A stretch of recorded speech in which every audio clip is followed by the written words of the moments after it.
Hola, ¿qué tal? Bienvenidos a mi cita médica. Muy feliz año. Les deseamos un muy feliz Día de Reyes. Esperamos que les hayan traído todo lo que les pidieron porque se portaron muy bien. Bueno, hoy vamos a platicar acerca de la importancia de tener una vida saludable, sobre todo para reducir nuestro riesgo de desarrollar prácticamente todos los tipos de cáncer, pero también qué es lo que se hace cuando a una persona ya le diagnosticaron cáncer y cómo puede mejorar su alimentación y de qué manera esta puede contribuir a que salga más rápido de la enfermedad y sobre todo que tenga menos efectos secundarios por el tratamiento en caso de que requiera quimioterapia, por ejemplo. Entonces, me da muchísimo gusto dar la más cordial bienvenida hoy al doctor Ernesto Sánchez Forgach, quien es cirujano oncólogo. Doctor, bienvenido. Muchísimas gracias por estar con nosotros en mi cita médica. Gracias, Diane. Siempre un placer y me uno a tus felicitaciones de Año Nuevo y en especial de Día de Reyes. Muchísimas gracias, doctor. Bueno, platíquenos un poquito. Se habla mucho de que el exceso de grasa aumenta el riesgo de ciertos tipos de cáncer, sobre todo de las grasas malas, de las grasas que se encuentran en los alimentos de origen animal, en los alimentos fritos, por ejemplo, que nos encantan todas las fritangas. Todo esto genera grasas no saludables, grasas saturadas. Sin embargo, hay otras grasas que nos protegen, como por ejemplo aquellas que se encuentran en el aceite de oliva, en el delicioso aguacate, en las nueces, en las semillas, como por ejemplo las semillas de girasol, las semillas de chía, las pepitas de calabaza, en fin. Doctor, ¿qué papel juegan las grasas en el desarrollo de cáncer y cuáles son los tipos de cáncer más relacionados con este tipo de grasas nocivas?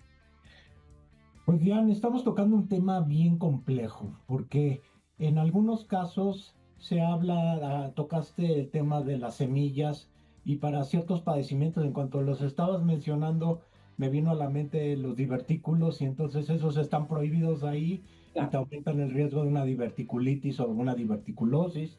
En general, bueno, Pero sí. la diverticulitis y la diverticulosis, los divertículos en general no son malignos, eso hay que mencionarlo, no es que Definitivamente eso no, es pero pues importante mencionar.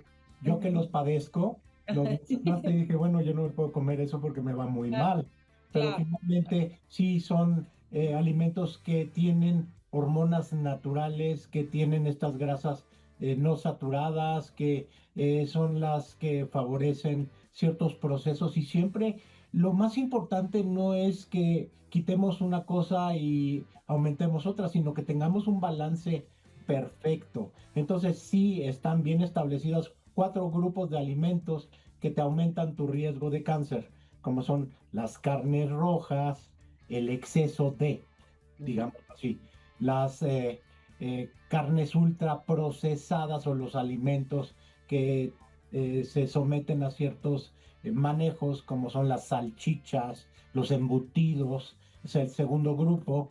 El tercero, estos alimentos ultra procesados también, como las sopitas, las papitas, y Ujú. finalmente los alimentos que están con mucha azúcar, los jugos a los que les agregan azúcares. Entonces sí hay grasas buenas, grasas malas, pero sí hay un grupo, mencionaste superficialmente, de cánceres que están relacionados al sobrepeso y obesidad. ¿Y por qué?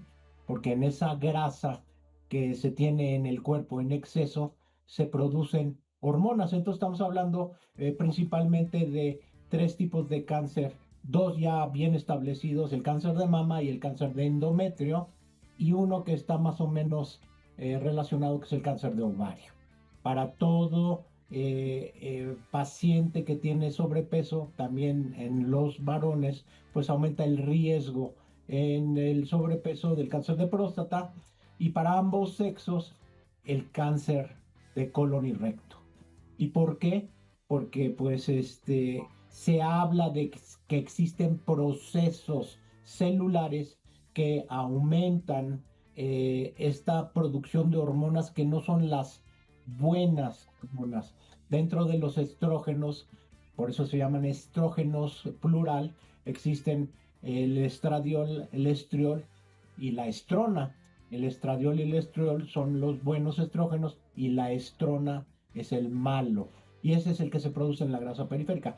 Entonces, en mujeres después de la menopausia está bien relacionado que el sobrepeso y la obesidad te aumenta tu riesgo de cáncer.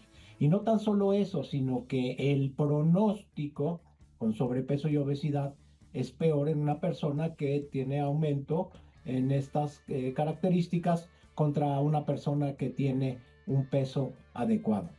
Y ya más adelante, cuando hablemos de el seguimiento, porque lo podemos dividir en antes, durante y después, les va mejor a las personas que mantienen un buen peso o que pierden ese exceso de peso. Gracias por continuar con nosotros en Mi Cita Médica. Estamos hablando acerca de todo lo que nosotros podemos hacer en cuanto a hábitos para reducir nuestro riesgo de desarrollar cáncer. Y cuando ya nos diagnosticaron cáncer, ¿qué es lo que podemos hacer para sobrellevar mejor el tratamiento y tener incluso menos complicaciones por el mismo? Pero estamos hablando acerca de lo que se puede hacer antes todavía en materia de prevención, y en el primer bloque nos platicaba el doctor Sánchez Forgach acerca del papel de las grasas malas principalmente.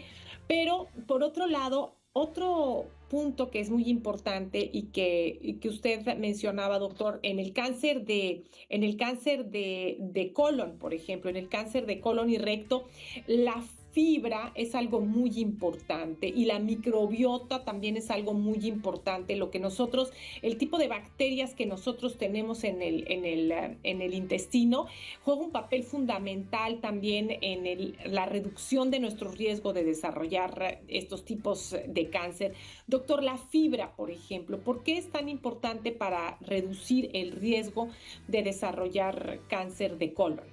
Pues fíjate, Diane, que es uno de los factores más importantes que están relacionados al aumento del riesgo de cáncer de colon y recto. El tema es que esta fibra lo que provoca es un aumento en el tránsito intestinal.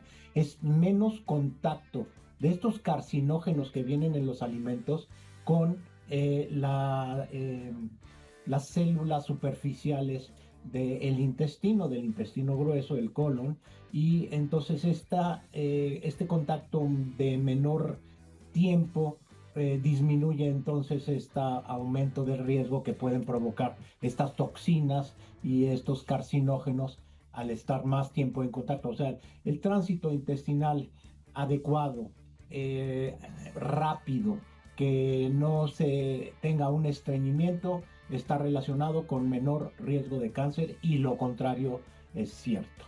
Eh, eh, Estamos hablando de que el intestino grueso ahora se le conoce como el segundo cerebro, que tiene una vida propia, que pues de la gran mayoría de los seres humanos en algún momento vamos a tener molestias, dolor, y esta situación que ahora está muy de moda, que es la microbiota, que no es otra cosa más que un conjunto de bacterias que son buenas, que incluso existen complementos que tú puedes adquirir en las farmacias, que aumentan estos buenos elementos microscópicos, y que cuando tomas un antibiótico, y por eso no debemos de automedicarnos, porque estamos afectando a esas buenas bacterias. O sea, acabamos con las bacterias tóxicas, las malas, pero nos estamos llevando de paso a la microbiota.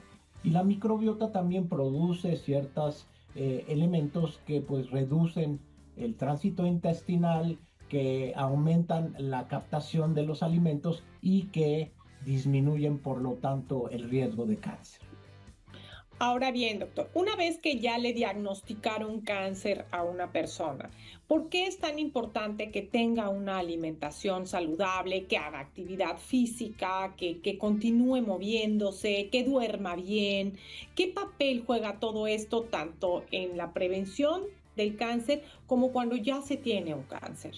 Pues es un tema bastante complejo, porque sabes que los tratamientos del cáncer de mama son varios, múltiples, y no sabemos específicamente si vamos a ir a un procedimiento quirúrgico. Tenemos que tener una buena cantidad de proteínas para que las cicatrices puedan regenerarse más adecuadamente. Si vas a recibir una quimioterapia, tienes que cuidar mucho esta alimentación porque los medicamentos van a bajar tus defensas y entonces si comes cualquier cosa que no está bien preparada, que esté con algún tipo de elementos tóxicos, bacterias, etcétera, te van a hacer más daño. Con la misma quimioterapia, tus elementos superficiales, tus células están afectadas, las buenas también. Entonces, si tomas un alimento irritante, te va a hacer más daño. Por otro lado, vas a tener náuseas, vas a comer menos, pero en algún momento de los ciclos de quimioterapia, ya que te sientes mejor, vas a comer de más. Entonces, siempre se recomienda tener el apoyo de un nutriólogo, un nutricionista, para las diferentes fases. Existen algunos tipos de tumores que están en el tubo digestivo y que impiden. Ayer nos tocó entrar a una cirugía de un cáncer de esófago. La paciente no ha podido comer, está desnutrida. Tuvimos que tener varios días de apoyo nutricional y por el mismo tumor no se pudo hacer una cirugía adecuada, se le tuvo que poner una sonda de gastrostomía. Entonces la alimentación se tiene que adaptar específicamente a cada caso y a cada momento y a cada tipo de tratamiento. Entonces, por eso siempre es un equipo multidisciplinario. El perder peso también puede estar relacionado en exceso a un peor pronóstico. Entonces, siempre también hay que mantener un buen balance. Existen ahora estudios en donde sí, como efecto de los tratamientos y se le está dando mucho peso a estas personas que estaban con sobrepeso y que adquieren nuevos hábitos y comen mejor, que tienen mejor pronóstico para su enfermedad. Eso es algo fundamental, tener buenos hábitos. Vamos a hacer una pausa y continuamos con este tema. Gracias por seguir con nosotros en Mi Cita Médica. Estamos hablando acerca de la alimentación y la vida saludable en las personas para reducir su riesgo de desarrollar cáncer y cuando ya les diagnosticaron cáncer, así como en el seguimiento posterior al tratamiento. Doctor Sánchez Forgach, en el seguimiento posterior al tratamiento en el caso del cáncer, ¿qué papel juega la alimentación y qué es lo que se recomienda en estos casos? Es muy importante que una persona que pasó por un diagnóstico de cáncer tome conciencia de su cuerpo, eh, que se vea cuáles son los estragos que dejó la enfermedad. Es la fase de recuperación, de identificación de nuevos factores de riesgo, porque como tú sabes, una persona que tuvo cáncer puede volver a tener el mismo cáncer o puede tener una segunda neoplasia, o sea, un segundo cáncer como efecto secundario de los tratamientos, y existen personas que tienen factores genéticos que les aumenta el riesgo de tener otro tipo de cáncer. Por ejemplo, una persona que tuvo cáncer de mama puede tener cáncer de colon o puede tener un segundo cáncer en la mama contralateral. Entonces, aparte de hacer las consultas con el médico, hacer sus estudios de seguimiento, pues parte de este abordaje es que adquieran un estilo de vida mucho más saludable, que sea algo que concienticen y no llegar tampoco a estos extremos en donde existe personas que se vuelven súper fan de hacer ejercicio extremo, de hacer maratones, que me ha pasado que después quieren hacer lo que nunca hicieron. Como les digo, no de aquí quiero que te vayas a escalar el popo, como algunas personas han hecho, y que llegan a hacer un reto a su cuerpo que después es contraproducente, incluyendo que pasan de ser personas que tienen hábitos excesivos, y aquí voy a querer hacer un énfasis con el alcohol, a volverse que si comían carne ahora son vegetarianos o veganos, etcétera, etcétera. Yo creo que todo con medida, con una buena asesoría. A lo que me refería con el alcohol, y es lo último que vimos en el Congreso de Cáncer de San Antonio, que es el más importante a nivel mundial. Ni una copa de alcohol. Así se mencionó en mujeres para cáncer de mama y en hombres para cáncer de próstata. O sea, ni siquiera el brindis de Año Nuevo. A mí me parece un poco excesivo y creo que también caemos en una situación en donde la vida tiene que tener de repente sus momentos divertidos, felices, etcétera, ¿no? Como no comer carne, también me parece que pues si la comes una vez cada 15 días y te das vuelo ese día, pues no estás en los extremos. Pero bueno, a ese grado llegó la recomendación que se hizo ahora. El alcohol, que en algunas personas pues es un hábito, es un vicio, pues lleva calorías vacías, etcétera, como tú sabrás. Pero bueno, eso es lo nuevo, eso es lo que ahora se está recomendando. Pero yo creo que un balance alimenticio, buena ejercicio y algo que pues estamos viviendo a los seres humanos ahora es pues el síndrome metabólico, ¿no? Estos estados de inflamación en donde el azúcar está marginal, arriba de 100, 110, en donde la gente se ve gordita. Eso es como tú ves ahora el promedio de las personas aquí en Estados Unidos, donde tú quieras. Pues eso es lo que tenemos que no sé regresar a poder jugar, a salir, a dejar el teléfono celular y hacer ejercicio y comer bien. Claro, eso es algo fundamental. Pues doctor Sánchez Forgas, le agradezco muchísimo que nos haya acompañado en mi cita médica y pues nos haya orientado en todos estos puntos importantes. Doctor Sánchez Forgas, ¿dónde lo pueden localizar? Tengo mi consultorio en el Centro Médico ABC Campus Observatorio. El teléfono es 55 26 23 0130. Estoy en redes como Dr. Ernesto Sánchez Forgach, en ex Twitter, Doc Forgach, Instagram igualmente Doc Forgach. Les invito a seguir al doctor Ernesto Sánchez Forgach porque verdaderamente publica cosas sumamente interesantes, muy útiles y bueno, pues un gran experto en cáncer. Doctor Sánchez Forgach, muchísimas gracias por habernos acompañado. El agradecido soy yo, Diane, siempre.